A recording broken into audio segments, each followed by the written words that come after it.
வெற்றி சங்கை மட்டுமே முழங்கக்கூடிய நிறுவனம் மைவிடிஆர் என்பதற்கு இந்த நிகழ்ச்சி ஒரு பிள்ளையார் சுழி. ரைட் தானே? இனிமேல் யாராவது உங்களை கேட்டு உங்க கம்பெனி இருக்குமா போயிருமான்னு எவனாச்சும் கேட்டான்னு வச்சுக்கோமே, உங்க பதில் எப்படி இருக்கும்? ஒன்னும் சொல்ல வேண்டாம், போ போ, உனக்கு நேரம் இல்லை, போ. வேற ஒன்னும் சொல்லாதீங்க. தம்பி, உனக்கு கட்டம் தெரியல, எனக்கு நேரம் இல்லை, உனக்கு ஜோதியும் சொல்றதுக்கு. உன் கர்மா வழி விட்டா கான்செப்டுக்குள்ள வா, அது வரை கம்பெனி வேற வேலையை பார்த்து சொல்லுங்க. ஓகேவா? சொல்லாமா? அதாவது இங்க நம்ம புள்ளி வச்சுக்கிறோம். அடுத்து எங்கெல்லாம் கோலம் போட போறோம்னா, எங்கெல்லாம் நம்ம ஸ்டோர் வருதோ அங்கெல்லாம் நம்ம லோகோவோட போர்டு இருக்கும் போது அங்கிங்கனாதபடி எங்கும் மைவிடிஆர் இது வருமா வந்துருமா? வரப்போகுதா? ரெடி ஆயிடுச்சா? அப்படி ஒரு சரித்திர சாதனையை நம்ம இன்னைக்கு செய்ய போறோம். ரொம்ப நாளா சொல்லிட்டே இருப்பேன், ஸ்டோர் வருதுன்னு. நம்மளால கேட்பாங்க, என்ன புலி வருது பூனைக்குட்டி கூட காணமே, அப்படி யாராவது கேட்டிருப்பாங்க. அது உங்களுக்கே கூட தோணி இருக்கலாம். ஆனா அதெல்லாம் தேவையில்லாத கற்பனை. இனி பிசினஸ் ஸ்டார்ட் ஆகி விற்பனை இப்பவே ஆரம்பிச்சாச்சு. இன்னைக்கு டிக்கெட் வாங்கிட்டு நீங்க வர்றீங்க இல்லையா, அங்க வர்றவங்க யாரெல்லாம் இங்க கை தூக்குங்க. அங்க வர்றவங்க பாரா,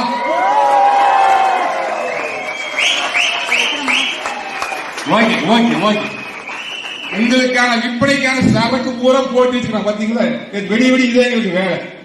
அப்ப விற்பனை ஆரம்பிச்சாச்சா இல்லையா? அமோகமா ஆரம்பிச்சாச்சா? அப்போ ஒரு வைப்ரேஷன் பூராமே வரிசையா மூட்டையா கிடக்குது.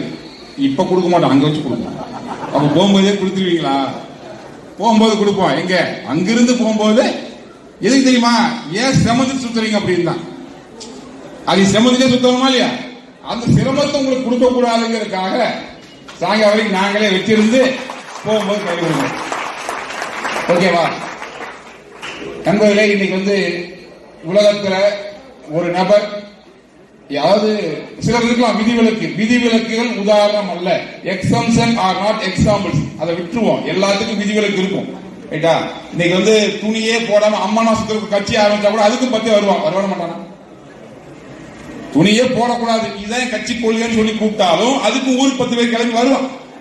அதெல்லாம் விதிவிலக்கு, அதெல்லாம் கணக்கு அவசியம் இல்லை.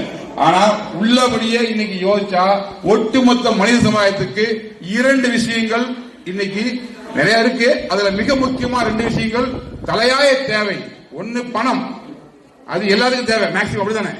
பிச்சைக்காரன் பிச்சை எடுக்க போறது கூட பணத்துக்காக தான், இல்லைன்னா வீட்டிலே படுத்துக்குவான். நான் சொல்ல உண்மையா போயா? அதுல இருந்து நீ பிசினஸ் மேன், நீங்க அம்பானி அதானி ஓடுறாங்க, அவங்களும் பணத்துக்காக தான். சோ யாரா இருந்தாலும் இன்னைக்கு பணம் என்பது பிரதானம். அது இல்லை என்றால் நம்ம சொல்லியிருக்காரு, பொருளாருக்கு இவ்வுலகம் இல்லை, இந்த உலகமே இல்லையாமா. இல்லானை இல்லாலும் வேண்டாம், இதாவது பரவாயில்ல, பெற்ற தாயும் வேண்டால். சொன்னது நான் இல்ல, பட்டினத்தார் சொன்னாங்களா இல்லையா? அப்பவே அந்த பஞ்சாயத்து. இப்போ அன்னைக்கு செல்போன் பில் இல்ல, குழந்தைக்கு ஸ்கூல் ஃபீஸ் இல்ல, காலேஜ் இல்ல, யூனிஃபார்ம் இல்ல, ஒரு வாட்டர் ஹவுஸ் போது அது தைச்சு போட்டுக்கலாம். நம்மள போட்டு சுத்தணுமா இல்லையா? ஆனா இன்னைக்கு அப்படி போக முடியுமா? வாய்ப்பு இருக்கா? ஒரு காடா பண்ணின்னு போதும், இன்னைக்கு அப்படி எடுக்க முடியுமா? இப்ப இன்னைக்கு செலவுகள் எத்தனை இருக்கு? முதல்ல கறி எல்லாம் 3 மாசத்துக்கு இருக்கா கரா சட்டியில செய்வாங்க. இன்னைக்கு வாரவா கறி இல்லைன்னா வீட்டுல கேள்வி, சண்டே வந்து கறி வெட்டலையா? சோ லைஃப் ஸ்டைல் மாறிச்சா இல்லையா?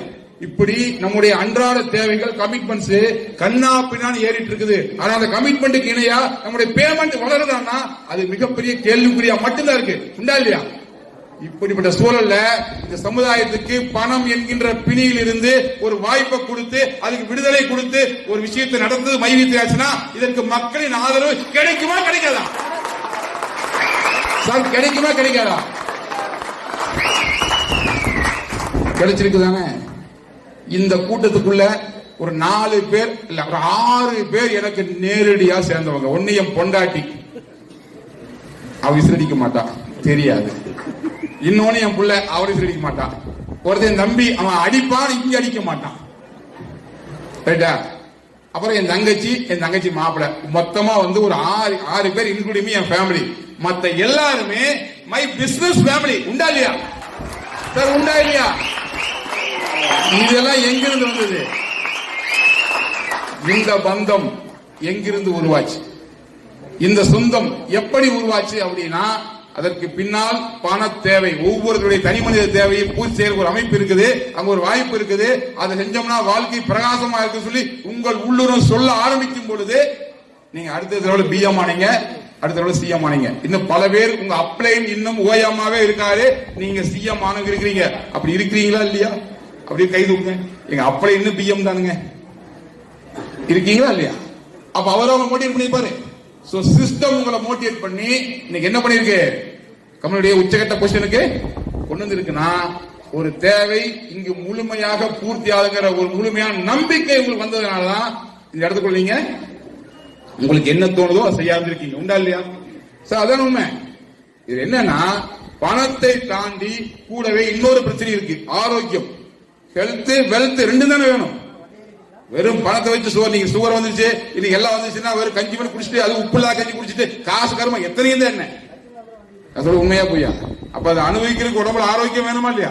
அப்படி இருக்கும் பொழுது அந்த ஆரோக்கிய தேவையும் பூர்த்தி செய்யும் விதமாக நம்ம களத்தில் இறங்கி பல்வேறு விஷயங்கள் தரப்போவதற்கான முத்தாய்ப்பான முதல் நாள் இன்று. இது இரண்டாவது விஷயம்.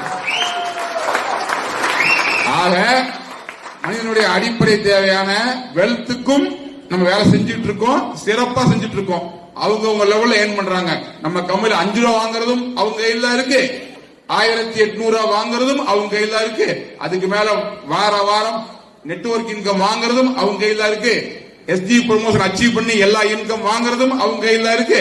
அதை தாண்டி ரீபர்ச்சேஸ்ல எவ்வளவு டீம் இருக்குதோ அவ்வளவு இன்கம் வாங்குற வாய்ப்பும் உங்க கையில இருக்குதுன்னா இப்ப முடிவெடுக்க வேண்டியது யார்? நீங்க தானே.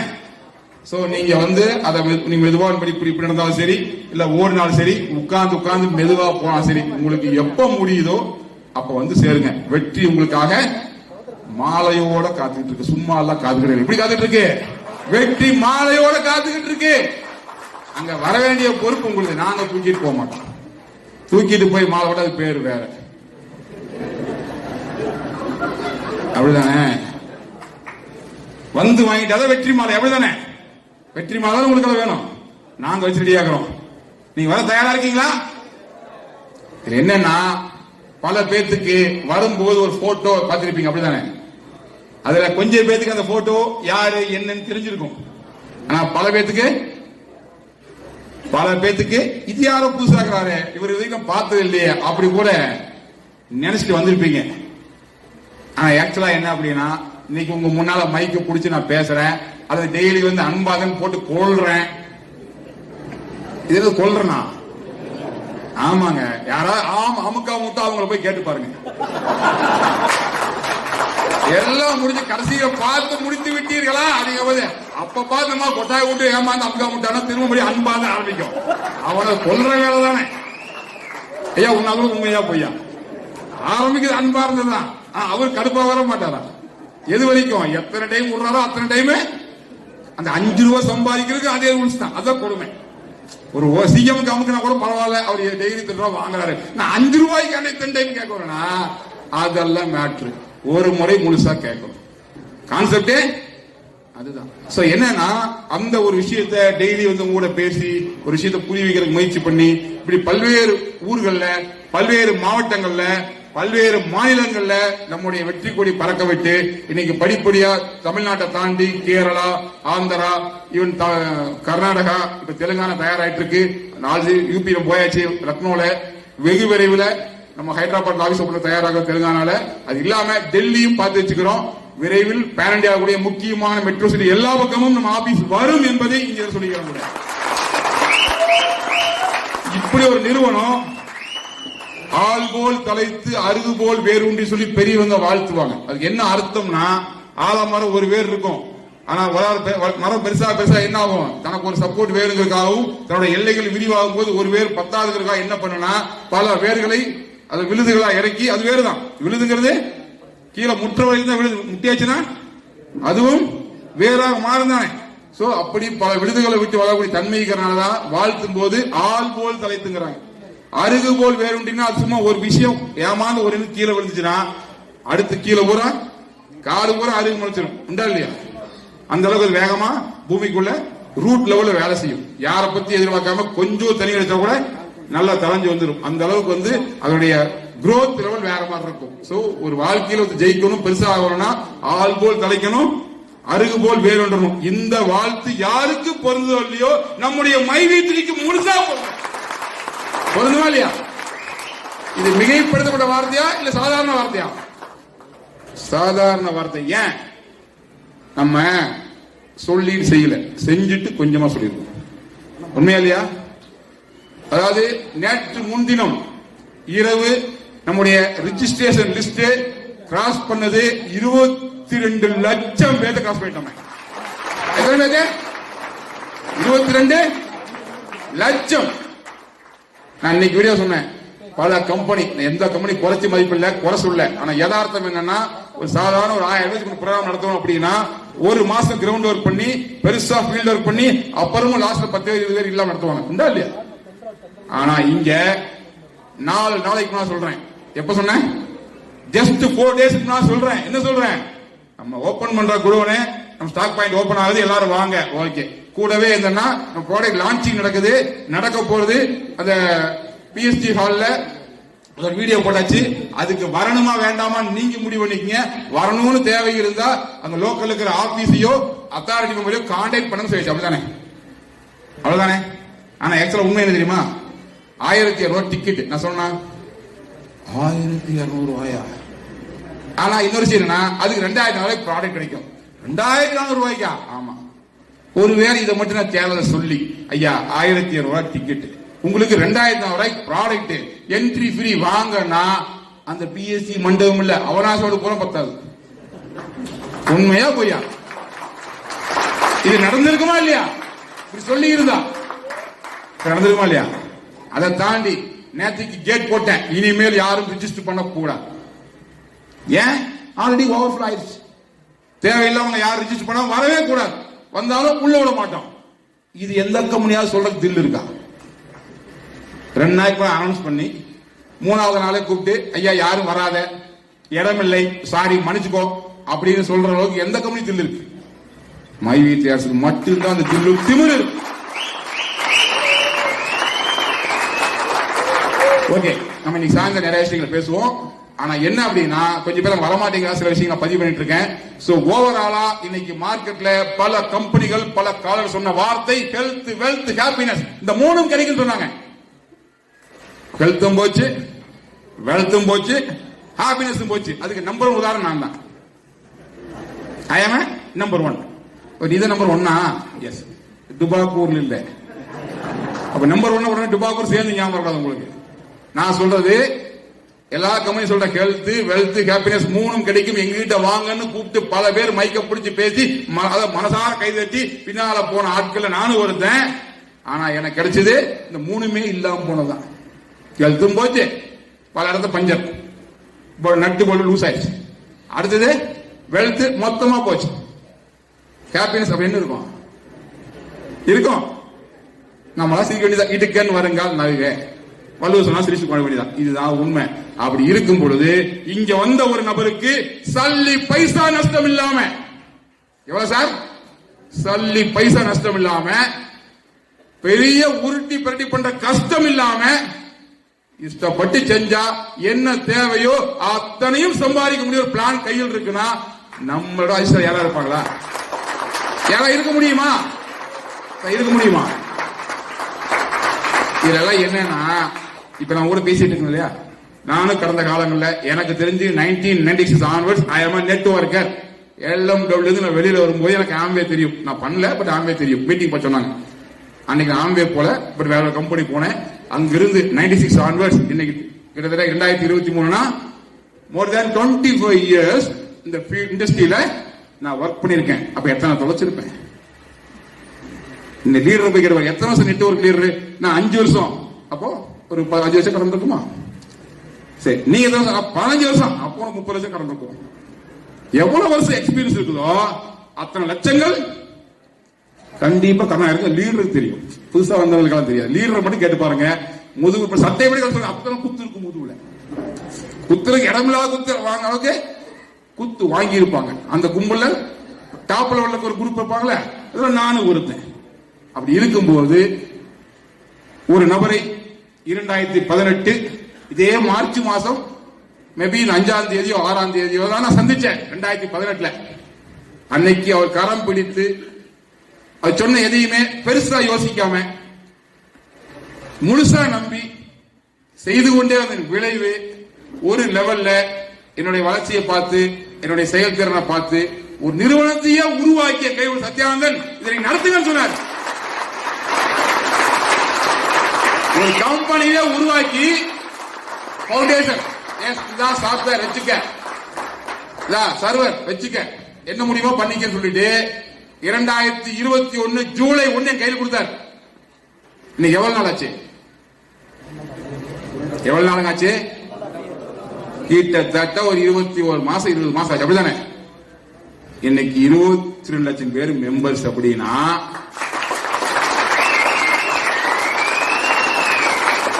நீங்க யோசிச்சு பாருங்க, அந்த கான்செப்டுடைய எளிமையும் இன்னும் சொல்ல போனா ஒவ்வொருத்தரையும் கவர்ந்திருக்கக்கூடிய வலிமையும் இருந்தா மட்டும்தானே சாத்தியம். அப்படிதானே?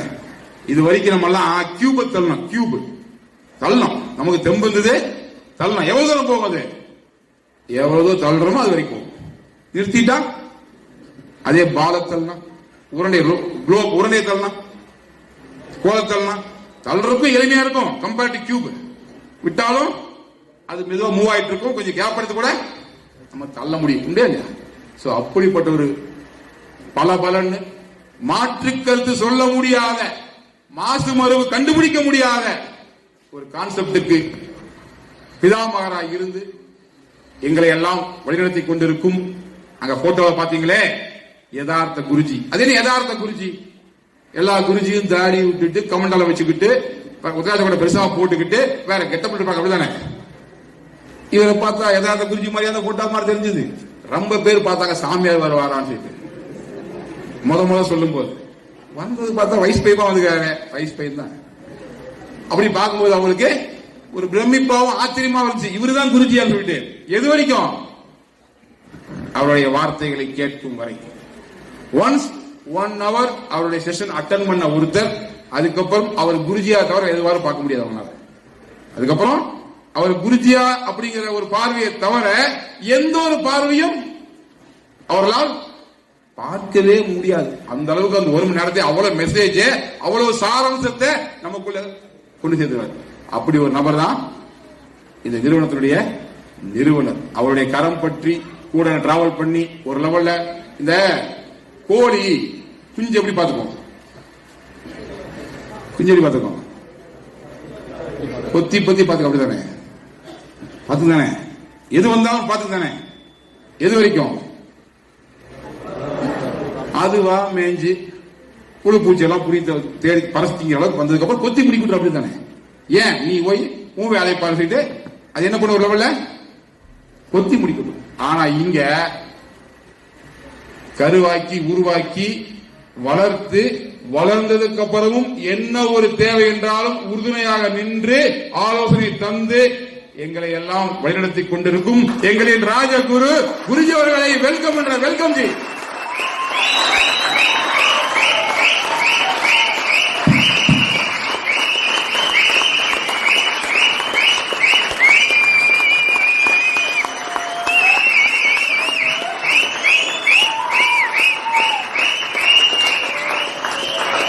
Okay.